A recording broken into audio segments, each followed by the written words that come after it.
আজকের গল্প মাতালের বুদ্ধি। এক লোক মদ খেয়ে বেশি রাত করে বাড়ি ফিরে এসে দেখলো তার স্ত্রী দরজা কিছুতেই খুলতে চাইছে না। স্বামী: ওগো, দরজাটা খোলো। স্ত্রী: লজ্জা করে না তোমার? রাত বিরেতে ছাইপাশ গিলে এসেছো, আজ বাইরেই থাকো, নয়তো যেখান থেকে গিলে এসেছো সেখানেই যাও। আমি দরজা কিছুতেই খুলবো না। স্বামী অনেক কাকুতি মিনতি করলো, তবুও স্ত্রী দরজা খুলল না। শেষে লোকটা তার স্ত্রীকে হুমকি দিয়ে বলল: স্বামী, শেষবার বলছি, এবার যদি দরজা না খোলো তো আমি কিন্তু পুকুরে ঝাঁপ দিয়ে মরে যাব। এবার ঘরের ভেতর থেকে কোনো সাড়া না পেয়ে লোকটি ভাবলো, যাক, মনে হয় ওষুধে কাজ হয়েছে।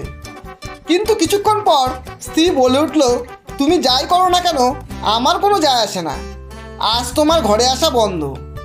এরপর স্বামী চুপচাপ ঘরের একপাশে অন্ধকার জায়গায় গিয়ে লুকিয়ে একটু অপেক্ষা করতে লাগলো, কিন্তু স্ত্রী কিছুতেই দরজা খুলল না। তখন স্বামী একটা ইট তুলে ছুঁড়ে দিল পুকুরে, আর অন্ধকারে ঘাপটি মেরে বসে রইল।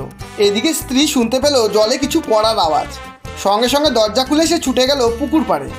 ঠিক সেই সুযোগে স্বামী ঘরে ঢুকে দরজা বন্ধ করে দিল। স্ত্রী ফিরে এসে দরজায় অনেক ধাক্কাধাক্কি করলো, কিন্তু এবার স্বামী দরজা কিছুতেই খুলল না।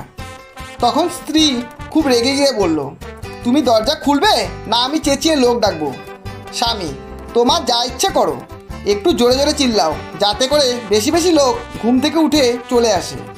তারপর আমি তাদের সামনে তোমার কাছে জানতে চাইবো যে এত রাতে তুমি কোথায় গিয়েছিলে, তাও আবার নাইট ড্রেস পরে। এ কথা শোনার পর স্ত্রী তো বেহুশ। ধন্যবাদ। গল্পটি যদি ভালো লাগে একটা লাইক অবশ্যই দেবেন এবং বন্ধু ও প্রিয়জনদের শেয়ার করে চ্যানেলটি সাবস্ক্রাইব করে পাশে থাকবেন।